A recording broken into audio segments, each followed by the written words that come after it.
Banned my stepmother from my wedding after she hit my fiancé's brother. Now my dad and half my family are boycotting. My stepmother, 49F, is a wannabe party planner. She has taken it upon herself to plan and host every party and holiday my dad's family has thrown since she married him. I never loved those occasions growing up. She's controlling and gets upset if people complain about anything, but humored her for my dad's sake. According to him, this helps her feel included. I'm getting married to my fiancée Jane, 26F, in July. We got engaged in early 2021, but Jane ended up getting pregnant a couple months after that, and we decided to postpone the wedding to focus on our son for a while. So we've had a long engagement. My stepmother has tried to hijack our wedding plans from day one, complaining, contacting our planner, showing up unannounced to Jane's dress appointments, etc., and we have repeatedly asked her to stop.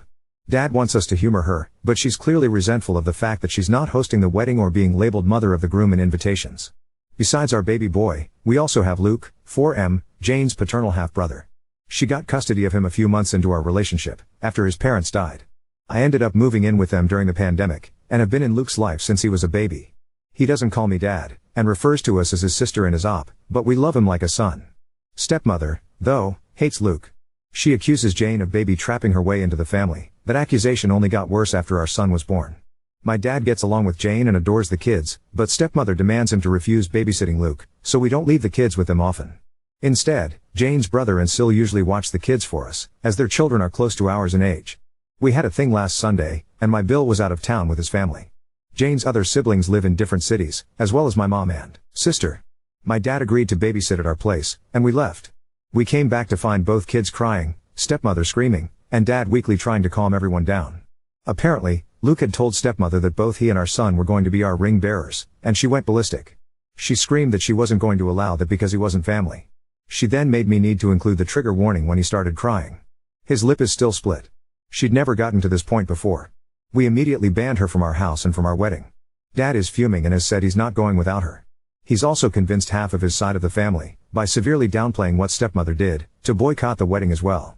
This includes my stepbrother, who fully agrees with his mother no matter how many times I try to tell him the truth. Me and Jane are refusing to budge, but many of my cousins who aren't coming anymore are asking us to reconsider. Pretty much all of Jane's family agrees with us, but one of her aunts has suggested that maybe stepmother is acting out because she doesn't feel welcomed by my family. I've honestly had it with my family enabling her behavior. I love my dad, and really want him at my wedding, but I am more than willing to go NC if it means protecting my family. Edit, I think I accidentally deleted the paragraph where I mentioned this, but we did press charges. We took Luke to the pediatrician the next day and gathered every piece of evidence we had. Not only did we have pictures of Luke's face, but by some miraculous strike of luck, we also had nanny cam footage. Some commenters were right to assume that my SM hadn't been invited to our house, but my dad hasn't really gone anywhere without her in years, so we took precautions. We didn't expect her to actually do anything this awful, but we've never trusted her with the kids. The physical attack happened off camera, but there is some footage of her screaming and you crying before and after the event. She now has a child abuse charge on her rap sheet. We wouldn't let her get away with this. Edit 2, there is a lot of additional info I want to add. I'll try to respond to at least some of the comments. I did not expect the amount I've gotten so far, but all I'll add for now is that Luke is okay. The visit to the pediatrician happened the day after. He already had a counselor. Jane was pretty traumatized when her dad and stepmom died, and was worried it would rub off on him, and will continue treatment. We've been hugging and pampering him a little more than usual, too. He's still upset, but is already doing much better. Update 1. It's been a tough week, but it's always great to know that people care. I haven't been able to reply to every comment, but I will try to address some in this update. This might get a little long. I'll start off by saying that me and Jane are going NC with my dad and SM. We haven't really spoken to either of them since the incident, and I don't plan on being the one to reach out. Any communication between us is being handled by my younger sister. She's completely on our side, but will remain in low contact for the time being. I've decided to adopt Jane's way of dealing with people she cares about. Forgive what's apologized for, but never forget. Basically, if Dad or SM ever truly understand what they did wrong and sincerely apologize, we're willing to forgive them, even if begrudgingly so. But we will never ignore, or let them forget, what they did to our family. And for the time being, neither of them will be allowed near Luke, our baby, and any other kids we may have in the future, even if we do forgive them. As for the rest of my family, I read a lot of comments suggesting that I post pictures of Luke's face, as well as the nanny cam footage. I'm not very active on social media, but even if I was, I'm not comfortable exposing my injured preschooler like that, especially given that nothing on internet ever truly goes away. I also decided not to share the pictures with my family unless truly necessary. I should probably mention that while my family adores my dad, most of them aren't very fond of SM. She had 2 failed marriages prior to meeting my father, the first of which resulted in my stepbrother, and he cheated on his then girlfriend to be with her. My family loved that girlfriend, and disliked SM right away. Not only has she been controlling and manipulative since the beginning, she's also tried to force her way into the family matriarch role by any means possible. Taking over planning duties for every family event was her favorite way to do it, because of all the attention and compliments that come with it. The main reason why I hated these parties growing up was because she'd always find a way to make everything about her, including Christmas and mine and my sister's birthdays. The rest of the family felt neutral about it, but they never liked her. With Luke, it was different. Most of my relatives didn't meet him until COVID restrictions got looser, and by then he was 2 years old. He's a bright and genuinely lovable kid, and there weren't really any other small children in the family, so everyone immediately started cooing over him. The way I see it, SM got upset that Jane and Luke were accepted by my family so easily compared to her experience, and that's why she resents them both, but I can't confirm that. She was also mad that, aside from not being the planner, she would have absolutely no involvement in the wedding party. She tried to pressure us into letting her officiate. One of Jane's best friends was offered that role a year ago, making stepbrother my best man. He wasn't interested, and I'd already gotten my best friend, or asking her sister's daughter to be our flower girl. We'd promised Jane's 3-year-old niece. Also, her sister's daughter is 15 and doesn't know us.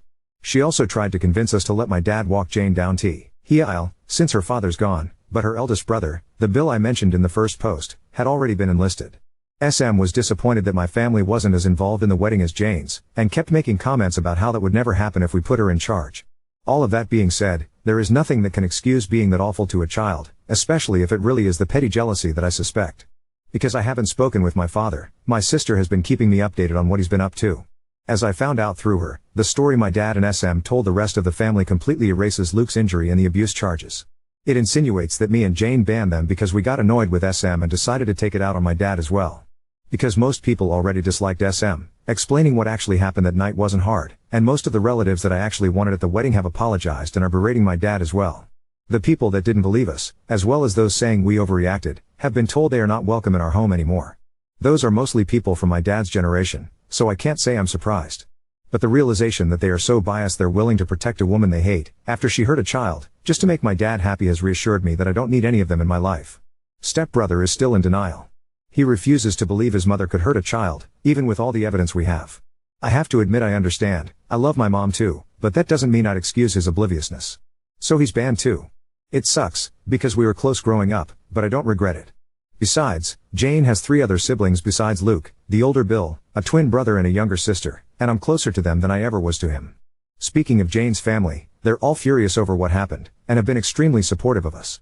Jane's mate, Ernal family basically adopted Luke after she got custody of him, and have called frequently to make sure he's okay. We did manage to save some money with everybody we uninvited, and have decided to use it to help Jane's cousin. She lives in a different country, and was previously unable to come to the wedding, so we're paying for her plane ticket. Luke has gotten much better, and is almost completely back to being the sunny child he's always been. The split lip was shallow. It's healing slowly, but didn't require any stitches. We sat him down a few days ago, and explained that my dad and stepmonster wouldn't be around anymore. He really liked my dad, but understands that he and SM are attached at the hip.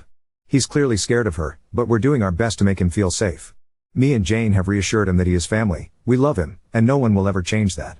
I'm not too worried about dad or SM trying to show up at the wedding, but we've alerted the venue and given them pictures just in case they try anything. Better safe than sorry. Some people brought attention to the fact that SM is a hypocrite for saying Luke isn't family. I agree, for obvious reasons. Her main excuse for pretty much everything she does is that she doesn't feel like my family welcomes her. Dad has been guilting me to take part in everything she plans by reminding us of that for as long as I can remember. The way he continues to make excuses for her without realizing this is basically a case of the pot calling the kettle black, except Luke actually is family, is what has made me accept that, while I will always love my dad, it's not healthy or safe for me and my family to be around him anymore. It hurts to know my son won't have his only remaining bio-grandfather in his life, but he has 2 amazing step-grandpas to make up for it. For now, I'm sad, but satisfied with how things have turned out. I don't like to complain about my life. It's a mess, but a beautiful one. I love my fiancée, I love my kids, and I'm lucky enough to love my job. We're happy. I'm not letting anyone ruin that.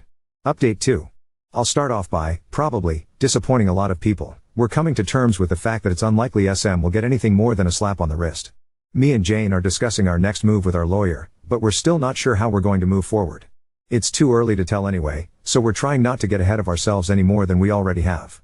However, I'm relieved to announce that we're getting started on the process for a restraining order against SM. We're using the same evidence we gathered the week following the incident, including the nanny cam footage and pictures of Luke, and we'll focus on that for the time being. I still haven't spoken to my father. My sister is still in LC, but is seriously considering cutting ties with him. Because my sister is the only one on my side that still talks to him, my father keeps trying to ask her about me, and whether I've calmed down yet. According to her, he's annoyed that half of his family refuses to talk to him, but still doesn't seem to accept why. I told my sister that she doesn't need to keep playing messenger pigeon between me and our father. I never asked her to do it, and it's clearly taking a toll on her, but she insists she'll stop when it feels right. By the way, there is absolutely no doubt whether SM attacked Luke. Not only did Luke say at the moment we got home, but that was also confirmed by my father in a failed attempt to defend her behavior. He never tried to hide it from us. That, and the fact that he gave Luke an ice bag, is literally the only positive thing I can say about his actions. And SM was too busy screaming about how much of a whining brat Luke was being to deny it. To those who guessed SM is younger than my dad, you get an invisible cookie. She's also 5 years younger than his previous girlfriend. They got together when I was around 15. Also, stepbrother is only a month older than me. She turns 50 later this year, had him at 21, married his father a year later. Both our kids are doing mostly okay. Luke's back to running around the house in his Superman costume whenever he doesn't have anything better to do. He did a few nightmares this past week, and has asked to sleep on our bed twice. We don't mention my father around him, and he's still seeing his counselor. Our 14-month-old son has learned 2 new words, hi and bye, and Luke is trying to teach him to say his name. Jane's sister, who moved away for college, is coming over for a couple days to celebrate her 21st birthday later this month. Luke's excited to see her, and Jane's excited to get drunk with her. Can't say I blame her. We're hoping her presence will cheer us all up. I'm not doing so good, and neither is Jane.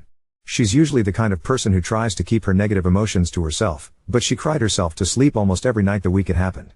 It breaks my heart to see her like that, and I can't help but feel like this is my fault. There's a part of me trying to tell me I had no way of knowing SM would do anything like that, but that doesn't really change anything. I allowed my father near my kids unsupervised, even though I knew she'd probably tag along. This is the guiltiest I've ever felt, and I don't think I'll ever forgive myself. Jane has been improving lately, and is trying to convince me to see a therapist. I've never really done that before, apart from a psychiatrist when I was younger, but now feels like a good time to give it a try. I was surprised by a few messages this week from people telling me to forgive my father and SM, as well as re-invite them to the wedding. That's not happening. In fact, I'm not willing to ever forgive SM. My dad has now degraded to a huge maybe, but I will never understand or forget what she did. Also, though the wedding is the last thing on our minds right now, we're not postponing it. We considered rescheduling, but the date we'd settled on is pretty much the only one that works for our guests. We have passwords with all our vendors, and gave them all clear instructions not to talk to anyone but us. Jane's family is bigger and closer to each other, which is why they're more involved in the wedding than mine, but I do have family participating. My sister is one of the bridesmaids, 2 of my cousins are groomsmen, and my mom is walking down the aisle with a wedding party.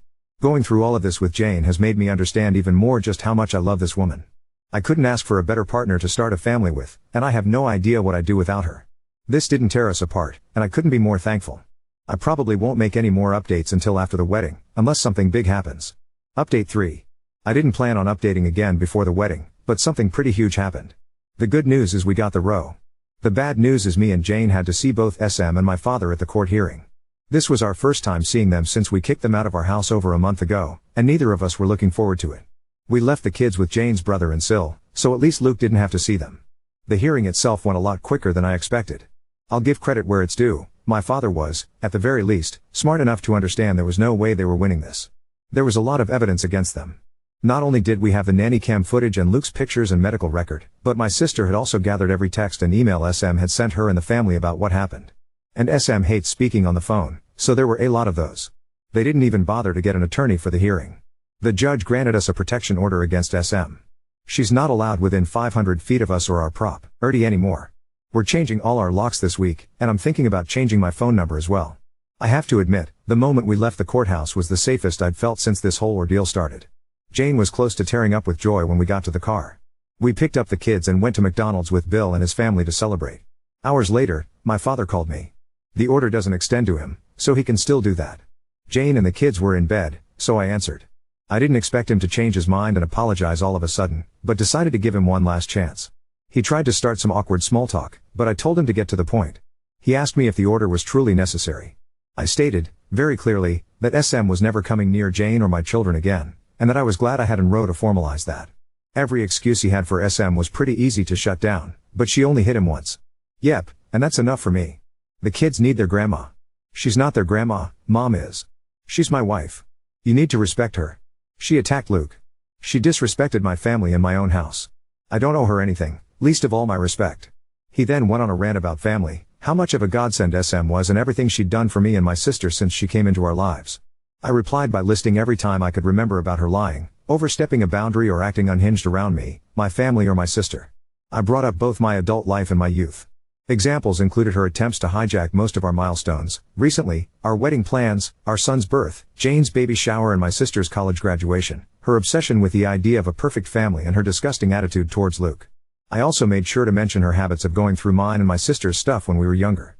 It's trivial, compared to everything else, but this behavior went on until my sister moved out of their house, only 3 months ago.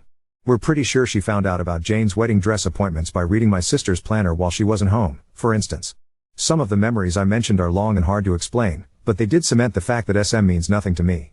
He tried to go with the whole she doesn't feel included excuse again, but I shut him up. I said he'd had the opportunity to protect his grandchildren, but had chosen his monster of a wife instead, and that's enough for me to want nothing to do with him. I hung up without saying goodbye. My sister told me he called her afterwards, and she told him she was going NC with him as well. I think we're both starting to accept our father won't change. It sucks, but he's made his priorities clear, and his children and grandkids aren't among them. For now, that's it. Now that they're fresh in my mind, I'm thinking about sharing some of the stories I reminded my father of, but that's gonna take a while. Until then, as always, best wishes to all of you. Update 4. After being engaged for over 2 years, me and Jane finally got married last Saturday. We're still getting used to calling each other husband and wife, but we'll get there. Hopefully. The wedding was awesome. The kids had fun, our extended families finally met and we danced so much I could barely stand the next day. Luke took his ring bearer duties seriously, and held my son's hand as they walked down the aisle. Besides my aunt getting shit-faced and being let out on a wheelchair, which I already thought would happen anyway, everything went according to plan. It's been 4 months since we got the row against SM. Things have been mostly quiet, and I wouldn't have it any other way. Except completely quiet, but we can't always get what we want. I never really worried about SM showing up at the wedding, especially after the row. It's literally illegal for her to come close to us, and we made it very clear if she tried, we'd call the cops right away. My friends still warned me to take safety measures, most of which I did. SM didn't show up, of course, but I'm a strong believer that any money spent on security is well spent, so no regrets on that end. My stepbrother and I wished each other happy birthdays, and he also texted Jane on hers back in June. That's the only contact we've had during these months. He knows that the door is still open if he wants to apologize. My dad has given up on trying to reach me. We haven't spoken since April. He's still trying to talk to my sister, for some reason, but she's ignoring him. A few days after she went NC with him, they had a huge fight over the phone about SM's treatment of us over the years. Insults were thrown, sore subjects were brought up and, most importantly, my father took SM's side on almost everything. My sister called me crying afterwards. I wanted to call him and yell at him, but she told me not to. She's doing okay now. She hasn't blocked him, but doesn't take his calls or answer his texts. She's only gotten 3, a weak apology, one on my birthday back in May, and a long rant after neither of us wished him a happy Father's Day. After all, despite our differences, he's still our father. He's not wrong. I love my father, and I always will, but I can't be around him anymore. While I've closed that door, I'm not locking it just yet. He knows what he needs to do if he wants his family back. I don't think he'll do it, but if there's the slightest chance he might, I'll consider opening the door an inch or two. This is my wife's suggestion. I'm a lot less optimistic than she is, but maybe it's important to hold on to that hope. She hasn't forgiven him, though. Or SM. Jane has always been very protective of Luke, so it was no surprise that this disaster shook her. A part of me was scared she'd blame me, but she called me a dumbass when I told her that. I've been in therapy for a few months, and it's helped a lot more than I thought it would. I've realized SM's behavior around me growing up was a lot worse than I always thought, and it's great to finally be able to get my feelings off my chest. Right now, I'm more than happy. I just married the most amazing woman ever, and I have the family I always dreamed of. None of us are perfect, but I never thought life would be this great to me. I'll stick around. Reddit is a lot more than I expected, but I can sleep peacefully now, so it's safe to say this will be my last update on this. Thank you all for the kindness and advices you gave me these months. I could have never expected the support I got from you guys, and I can't begin to describe how helpful it was. Seriously, thank you all. Edit, 3 says later, okay, I updated too soon. I didn't want to write another post, so I'll just add this here. My stepbrother called me earlier today. Apparently, he and SM had a fight and he wants to meet up. I agreed as long as it was just the two of us. We're meeting up for coffee on Wednesday. I have no idea what to expect, but even if he does apologize, I need to know he understands how and why he let us down. Update 5. Hey guys. I've been away from Reddit for a few months, due to some stuff at work. But a lot of people have been messaging me about my stepbrother, so I want to give you a small update. I've been busy and tired these days, so I might gloss over some details. Feel free to ask me anything. I first met my stepbrother for coffee back in August. He'd had a fight with SM and the row was brought up. She'd lied to him about some details, accusing Luke of picking on my baby, bad-mouthing Jane, and more, but this time, he managed to force her to tell him the truth. My stepbrother started to reevaluate his relationship with his mother. After talking to his therapist and his friends about it, as well as the way she'd raised him, he finally accepted I wasn't exaggerating about what she did to Luke. He wanted to talk to me back in June, but didn't want to distract me and Jane from the wedding. Me and my stepbrother spent the last 4 months working on rebuilding our relationship. We've been meeting for coffee or lunch and discussing his mother and what she did to our lives and my kids. Jane started joining us in October, and the kids saw him again for the first time 2 weeks ago. Things were awkward between us for a while, but we're good now. He's also making amends with my sister. In early November, he completely cut contact with SM. Jane and the kids are doing amazing. Luke turned 5 in September, and our baby will be 2, holy crap, in early February. We're spending the holidays with Jane's family in Brazil, while my stepbrother stays with his girlfriend.